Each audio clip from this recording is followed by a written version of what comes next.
vertical video performs best on LinkedIn ads, right? Or is that just a myth? You'll never believe what we found on this week's episode of the LinkedIn Ads Show.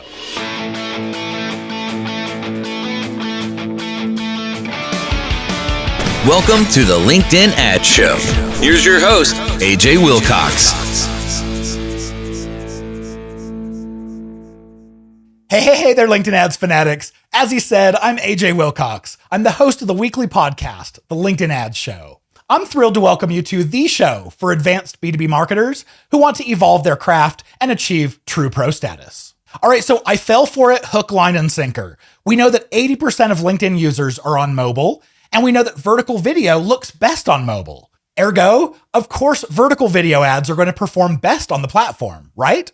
That's why I was floored that today's guest and I found significant evidence to the contrary. We're diving deep into what video aspect ratio is going to give you the very best performance.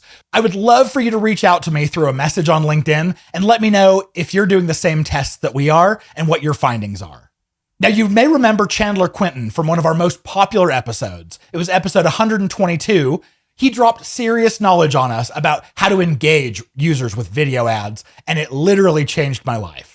We got together to uncover today's mystery. We'll dive in right after the break. The LinkedIn Ads Show is proudly brought to you by B2Link.com, the LinkedIn Ads experts. That's right, B2Link is the ad agency 100% dedicated to LinkedIn ads. And we have been ever since 2014. You know, way back before it was cool. We build a custom strategy for every account we work with. You get to work directly with me and my local team, and you'll never get a cookie cutter approach or a standard account template from us. Plus, we've pioneered the high performance LinkedIn ad strategies that we use to save our clients way more than we charge. So it's kind of like getting the best in the biz for free. If you'd like to explore partnering with us for your LinkedIn ads, schedule your free discovery call at b2linked.com/discovery. If you have a question you want us to review here on the show, or a review that you want to leave, or any feedback, please message me on LinkedIn. My DMs are free and they're open. And you can also email us at podcast@b2linked.com. If you'll attach a voice recording from you, I can play it right here on the show, and I'm happy to keep you anonymous, or you can just share text. That's fine too. I hope you know I want to feature you. All right, without further ado, let's hit it. Chandler, I'm so excited to have you on the podcast again with me. One of our most popular episodes ever was when I interviewed you about your content strategy, and I still keep getting people telling me all the time, we love Chandler's episode. It was so awesome. So we had to bring you back for an encore. Awesome, AJ. Great to see you. Happy to be here, and I appreciate that feedback. I'm just a LinkedIn ads nerd, just like all the listeners out here, and it's always fun to join you. So thank you for having me. Well, I had to have you for this one because this was a joint discovery you and I were kind of stumbled onto. So we'll explain more about that. But so much of this finding is because of your abilities and the content that you create being so good with video. So super excited to get to riff on this and kind of walk through what we found together and why it was so shocking. Yeah, I can't wait. This is going to be awesome. For those of you out there who don't know us personally, Chandler and I are good friends, but we'd never met in person. But I happened to be traveling to Boston here a couple months ago. And while I was there, Chandler, you came down from Rhode Island and we were like, hey, let's get together, go grab dinner and stuff. And that was our first time getting to meet in real life. Yeah. And we also went on a root beer scavenger hunt. Don't forget that we went to the Cheers bar and you actually purchased some Cheers branded root beer. So yeah, that was an awesome time meeting you, by the way. It was really fun up in Boston. And that was fun. We went to like 5 or 6 different places looking for root beer. The Cheers bar was, I think, the only success we had, which is totally fine. Yep. Came home with like 4 bottles of Cheers brand root beer. Very cool. Well, everyone knows your name there, so it was a good place to go. It's true. All right. So as we were having dinner, I remember you saying like, hey, AJ, I wanted to ask you a question. I've been digging through the data in my ads account, and I saw something that was weird. Tell me what it is that you brought up.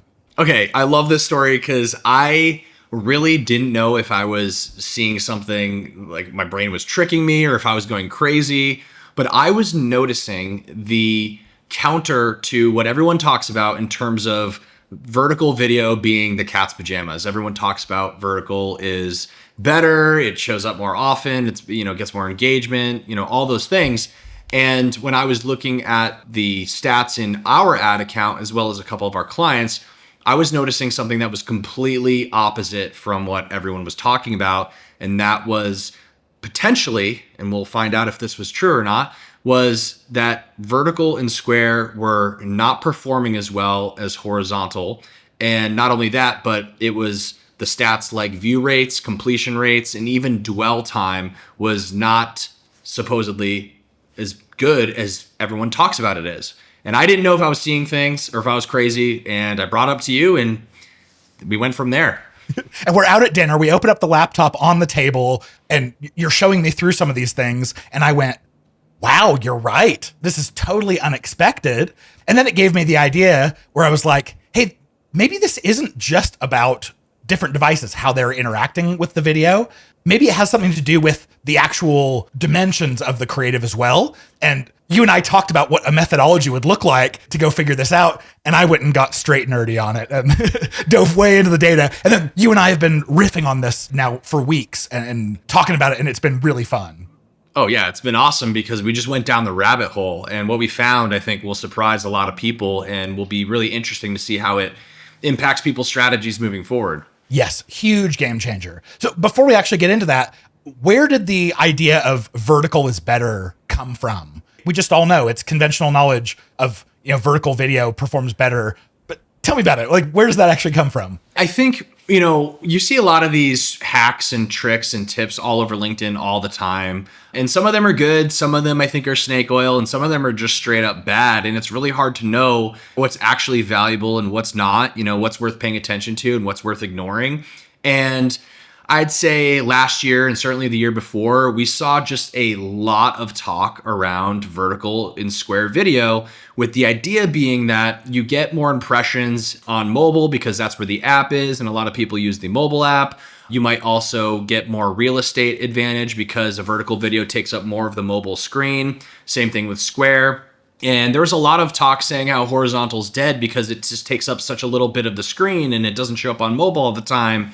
So we just saw this huge influx of everyone seeing that, promoting it, commenting on it, sharing it, doing it. And all of a sudden, no matter where you looked, everyone was putting out square and horizontal content, not just videos, but also images. In fact, I was doing it, you were doing it, everyone was doing it because it was one of those trends that just kind of gets said so much that it must be true. And I think we might have poked some holes in that. And I think one of the reasons here is that it makes sense for the reasons you shared. Like, vertical takes up more space on a mobile device. We know 80+% of the traffic that we're going to get on LinkedIn is going to be on mobile. It's one of those things you don't have to think about too hard. Like, is Santa Claus a nice guy? Yeah. Is vertical something that takes up more of your screen going to be more engaging to 80% of your viewers? Absolutely. So I totally agree with that. AJ, I want to ask you, so before I even brought this up to you, was there anything kind of seeing, feeling, smelling a little bit different when it came to ad performance? Did you notice anything was afoot? Did you feel anything behind the scenes that there might be something to this? Because it was not something that happened overnight. I just started noticing this over time, costs going up, performance going down, and I just felt like something was off, and I kind of suspected this might be the case. But did you notice anything? Did you see anything? And what did that appear to you as? I absolutely noticed nothing. And the reason why is because in order to see something as fishy here, you have to have a really distinct kind of test. You have to have creative in all different formats, all running against each other, and then being able to evaluate that performance. So for most of our clients, yeah, sure, we'll run video, but we're not running a vertical and a horizontal and a square all exactly the same video content. And so because we didn't have that continuity, you can't actually compare and see which one's working better. First of all, can you tell us about Video Brothers? Like, what do you guys create and what's your output that enabled us to figure this out? Awesome. So a little bit's changed since I was first on the show, but Video Brothers, we're here to make high quality, kind of that Super Bowl advertising accessible for as many B2B businesses as possible. And we do that with the productized version of advertising. And we call that the ad suite. And the ad suite is a cinematic universe of ads that take the audience along a journey from top of funnel to bottom of funnel. And it's all designed around video ads of different lengths and different formats, starting with the teaser ad, which scoops up the audience, is very cheap, brings them into the hero ad, which kind of gives you a full story. That's also the ad you want to put on CTV. And then the follow-up ad, which solidifies that positive transformation. And then we have reminder ads, which is the short 6-second kind of CTA focused video components. So we have so many different assets that we run for every client, the 15s, the 30s, the 6s. But part of the whole idea behind the ad suite is data testing. So we didn't really know this in the past going in that this would be part of the mix here, but we have 16 by 9s, 9 by 16s, and 1 by 1s for every asset we deliver, with the thought that the client is going to want to test and learn which asset works better for which audiences, which part of the funnel, and all those things. So luckily, we've been providing clients this for a couple years now, all of these assets. So I think when we were talking about it, we kind of realized that we actually have way more data about this than ever possible. So hopefully that kind of encapsulates the audience what we do. But I think what we're talking about here is a collection of assets that represents all of these potential data points to test and learn from. Yeah, it's perfect. So as of right now, we've gotten to work on 4 accounts together where I get to build and optimize the ad creatives as they are on LinkedIn that you've provided. And with most, we have 3 spots. So there'll be 3 different versions of an ad. And then you'll give it to us in all 16 by 9, 1 by 1, and 9 by 16. Of course, many of you know our methodology. We get really geeky about breaking out microsegments. So we're going to run this same test across 15 or maybe 20 different campaigns.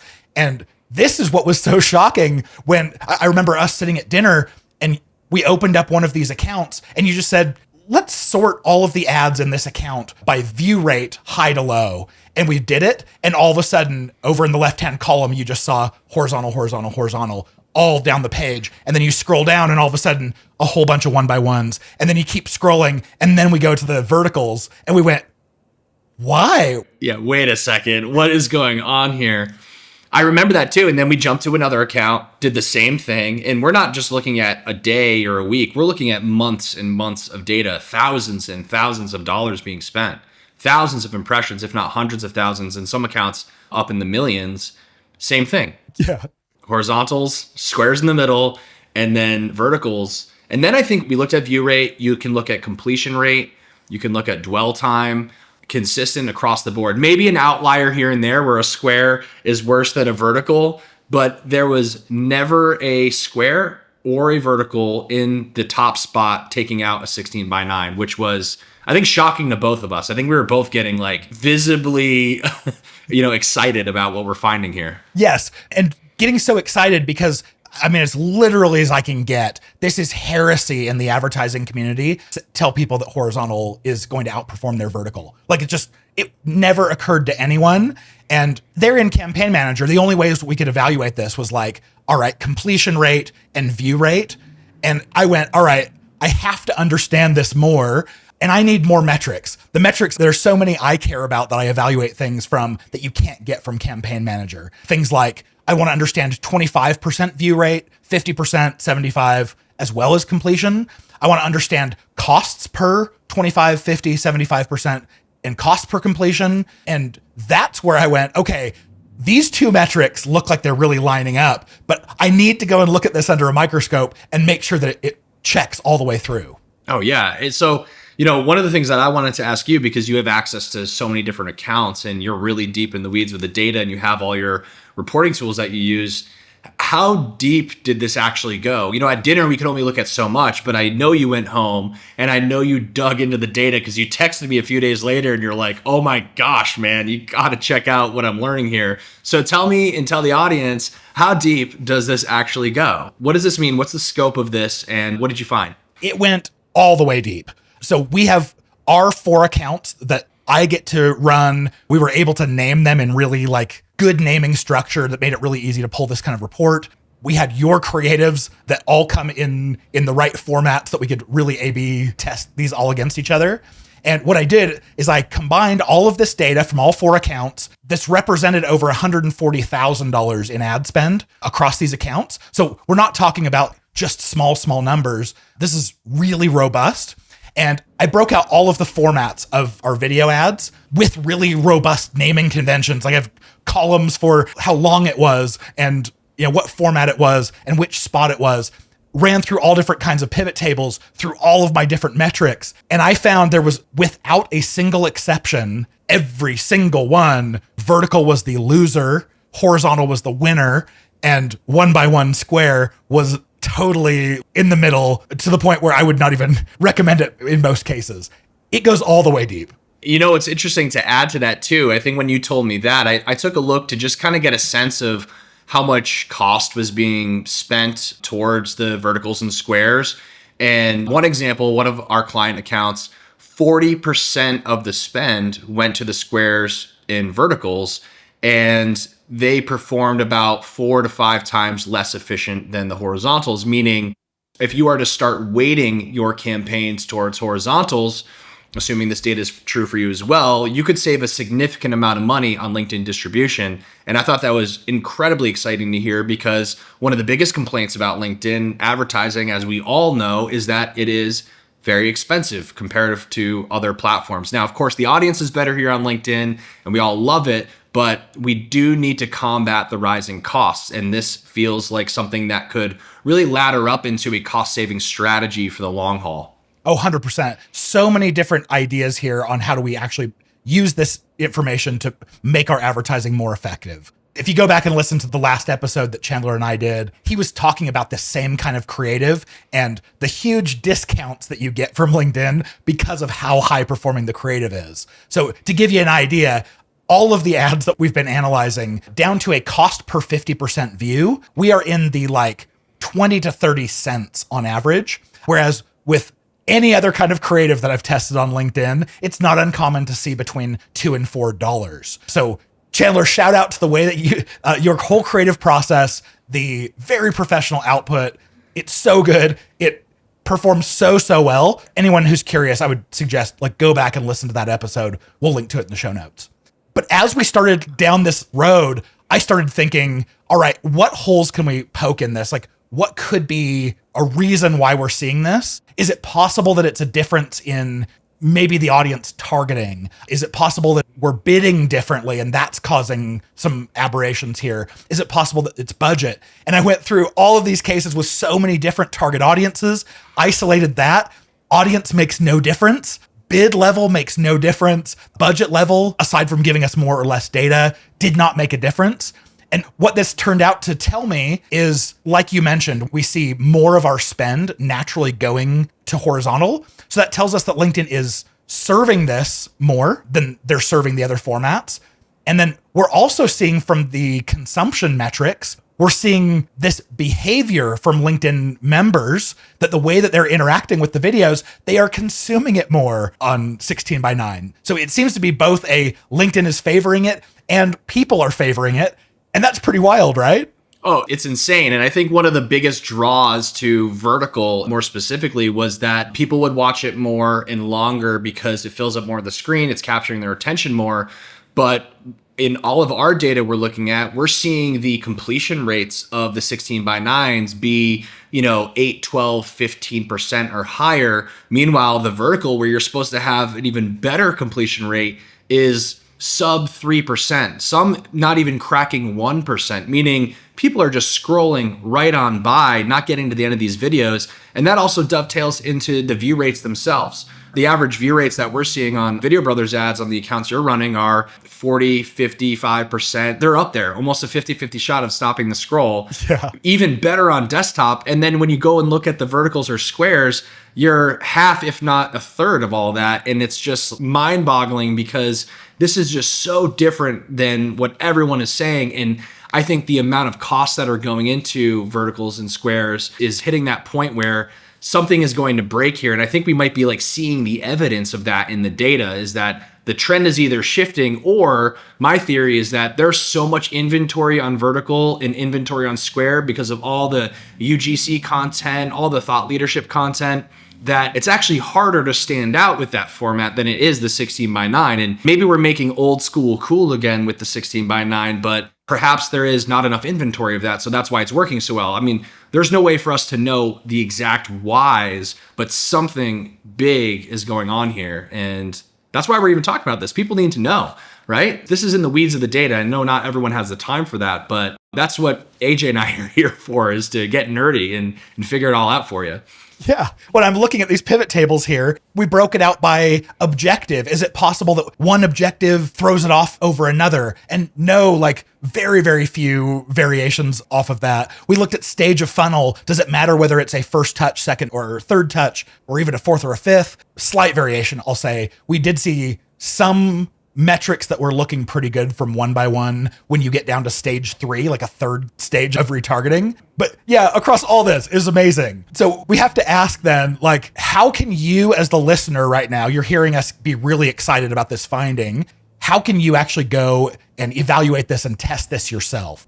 Chandler, if you were tasked with this, how would you go and start running this test yourself? Well, the first thing I would do is ensure that you run an experiment the way, science in the scientific method taught us to do, right? That's why every Video Brothers asset that is the variation is the same asset. So the 16:9 ad is the same as the 1x1. It's the same as the 9x16. The content's all there. So we have a little bit of a kind of a control, right? We have this constant.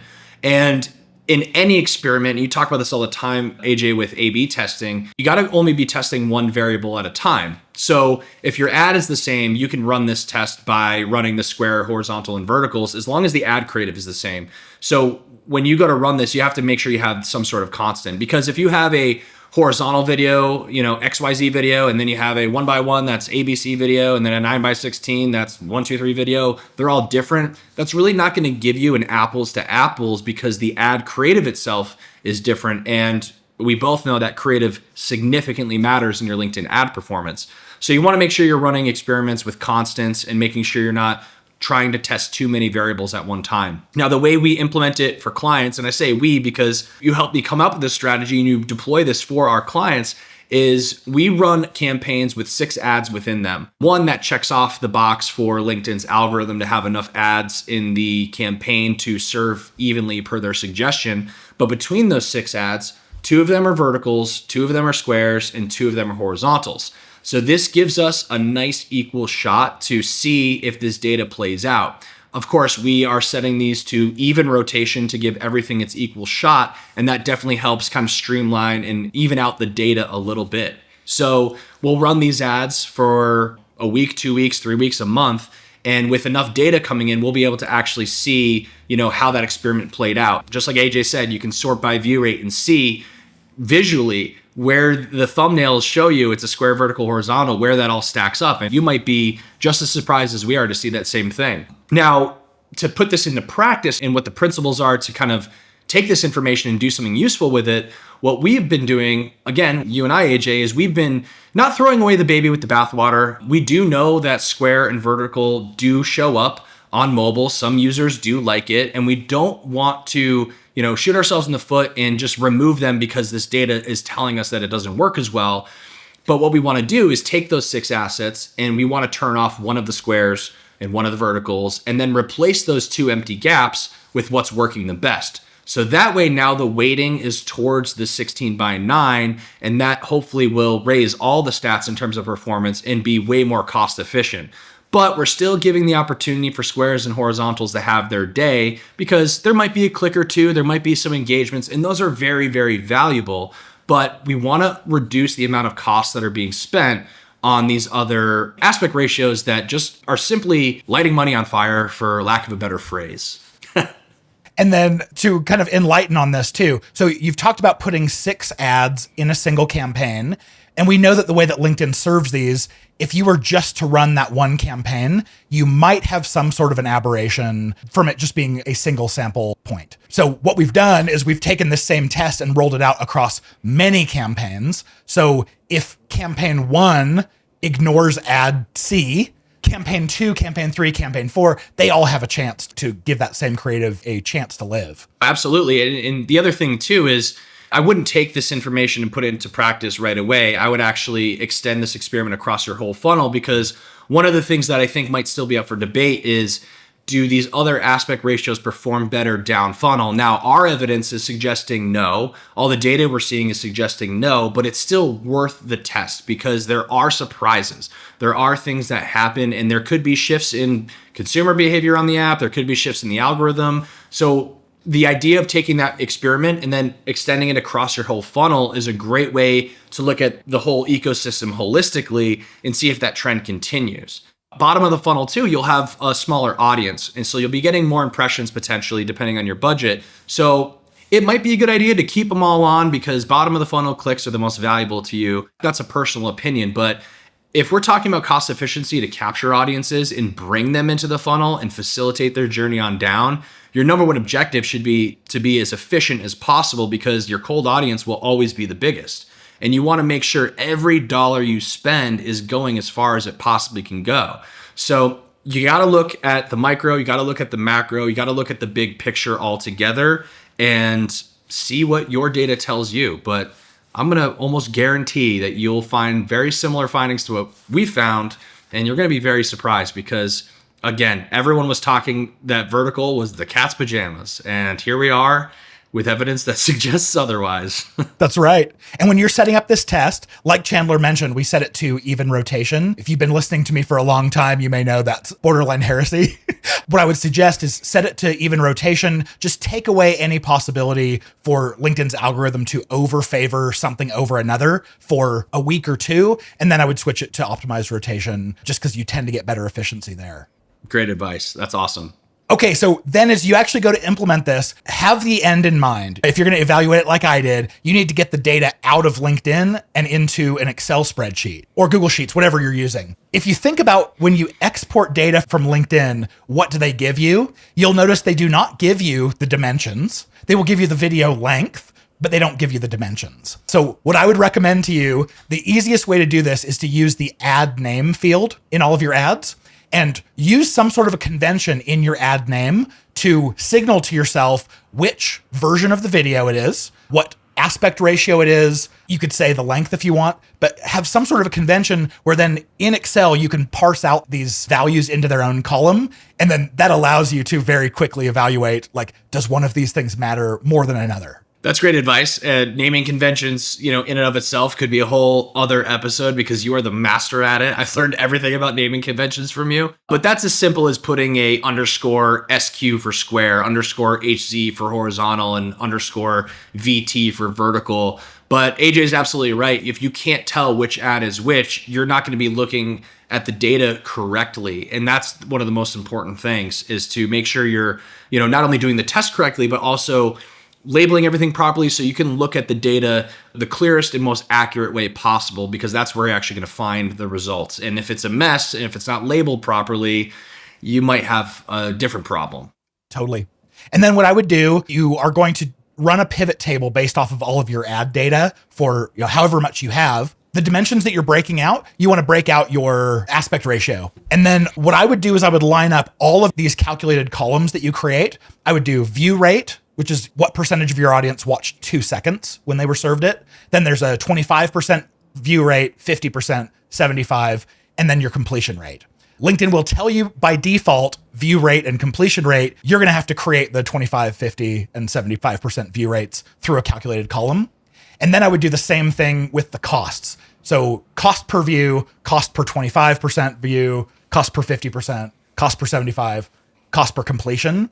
And then because we know video consumption is not everything, you also want to look at what's my cost of getting someone to take the action I want, like to get them to my website. Then I would do a cost per link click. And if you actually have conversions to speak of, do a cost per conversion and a conversion rate. And then you want to take into account dwell time as well.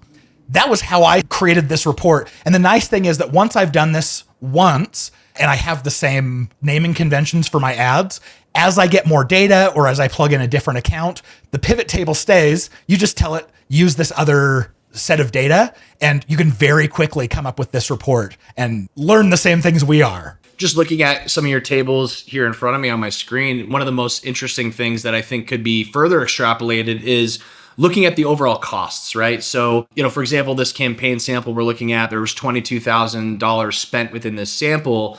$11,000 of that was spent towards the 16 by 9, 7-ish being on the 1 by 1, 3, almost 4 on the 9 by 16. So it's a really interesting because it's about half, right? About half of that went to the 1 by 1s and the 9 by 16.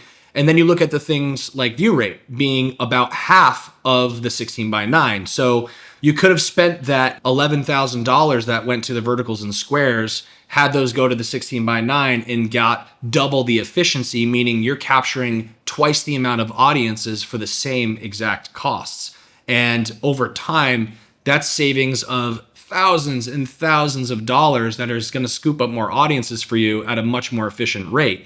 And again, cost efficiency and cost savings being one of the number one goals of advertisers, that's pure gold right there. You'd have to go into the weeds and kind of figure out what your efficiency could have been. I don't think we've done that math here, but you can just look at it almost like a black and white example and see that the money might have been well spent with the 16 by 9s.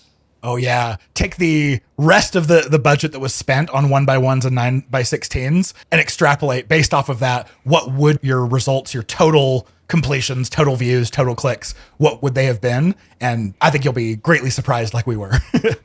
The other thing that's popping out too, I'm just looking at this data and just finding things that are still surprising to me, but the cost per completion is way cheaper on the 16 by 9, almost double the cost on the 9 by 16. So again, a completion is really high intent audience behavior on LinkedIn. If someone is completing your ad, whether it's 15 seconds long or 30 seconds long, that's a really good sign. You've captured their attention and you've really sucked them in. And that is an awesome thing for a marketing accomplishment right there. But when you're paying twice as much just for a little bit more real estate on the screen, that's just not sustainable. And it's not financially sound idea, nor do I think it's an effective strategy, because cost and attention, those are things we got to balance pretty carefully. Yeah, I'm looking across the whole data set.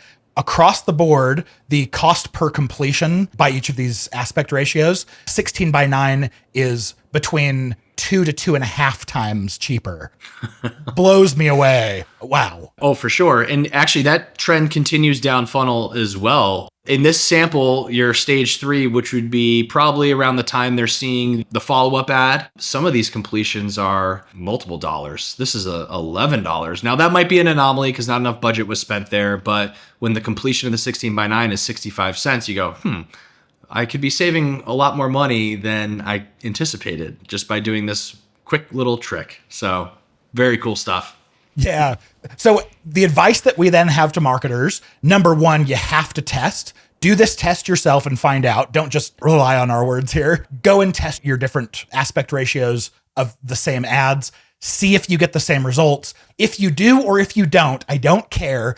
I want you to reach out to me and please let us know, because we are racking our brains. Is there any hole we can poke in this? I mean, we're heretics saying that 16 by 9 is best here. Like, please give us feedback. Let us know if you see the same thing or if you didn't. We would love to hear that feedback.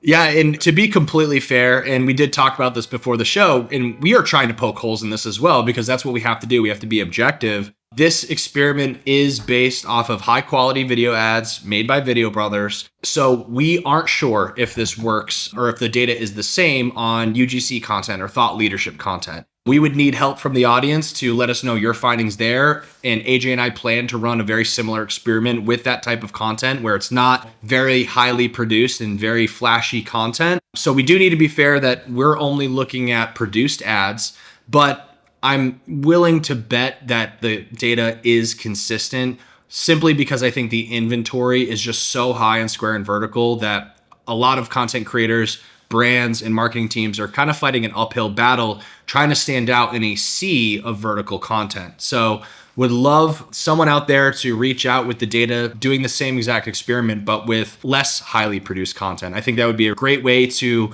maybe put the final nail in the coffin on this big experiment here. Yeah. And please, anyone else who's running this, the way I would suggest setting this up is when you record talking head content from one of your executives, maybe, those are some of the highest performing ads we're seeing on LinkedIn. As you produce it, just ask your editor, or if you're editing yourself, just create the same content in all 3 aspect ratios and then run all 3 of those as tests. It's a little hard as a thought leader ad because you're going to have to ask the thought leader to post the same exact post 3 different times so you can get all 3 of those, but you don't have to. You could run those as just normal video ads, but that's the next test. but we want to hear what are the results you're getting. Is this revolutionary to you as well as it was for us? And one last thing to help support that experiment for whoever wants to take it, not every video needs to be native vertical or native square. What we do here at Video Brothers is we actually create a graphic frame that the 16:9 video lives within. And that has actually a really great sub benefit that not a lot of people realize, but you have the space above the video and below the video on the square and vertical that you could put your logo, you could put a call to action, you could put your URL. So that's how our ads are served. They're not true native and true vertical because our content needs to be shot nice and wide. And for thought leadership content, it might be the same format. So if you're struggling to figure out how to make those variations, just use the 16:9 within a graphical frame, throw your logo on top and your URL below. It will look really nice and it will perform and serve the exact same way because the final video itself is in that proper format. Amazing advice. I sure appreciate that. And I second it as well. Just one shout out to Video Brothers here at the end. If you want ads that will get you the same performance as what you're getting now, but at 1/5 of the cost, Video Brothers, they make incredible cinema quality ads that are hilarious, that are engaging, that are shocking. And I have not yet found a case where your ads are not the absolute highest performing video ads across any advertising I've ever done. So shout out to you guys. Talk to Chandler if that's something that you think would be amazing in your LinkedIn ads initiatives this year. I appreciate that. Yes, find us on LinkedIn or at funb2bads.com. We are happy to help, and I will chat with anybody personally about what we're finding here. I'm here to help, and so is AJ, and we are so excited to team up and continue bringing so much value to our awesome B2B clients, SaaS clients, AI clients, and it's going to be an exciting year as we maybe bust more myths about LinkedIn advertising. We'll see what we come up with next. Awesome. I look forward to every myth that we get to bust. Thank you, Chandler. Sure appreciate your time and expertise and helping me find something that is straight up heresy and amazing that we were so excited to announce. Sounds great. All right, if you're not already a member of the LinkedIn Ads Fanatics community, what are you waiting for? For a low monthly subscription, you get access to all 4 of our courses that are meant to take you from beginner to expert. Plus, you get access to all of the other top minds in LinkedIn ads who are sharing what they're learning, and you get to learn from each other. There's even an upgrade option where we get to hop on a weekly group call and give you direct feedback on what you're facing. So check that out at fanatics.b2linked.com. Now, if this is your first time listening, welcome. We're excited to have you here. Hit subscribe if you want to hear in-depth LinkedIn ads content in your ears for free every single week. But if you're a loyal listener, the very best compliment you can give me is to recommend the show to someone else and leave a review on Apple Podcasts. Seriously, it makes my day every time. With any questions, suggestions, or corrections, feel free to reach out to us at podcast@b2linked.com. With that being said, we'll see you back here next week. I'm cheering you on in your LinkedIn ads initiatives.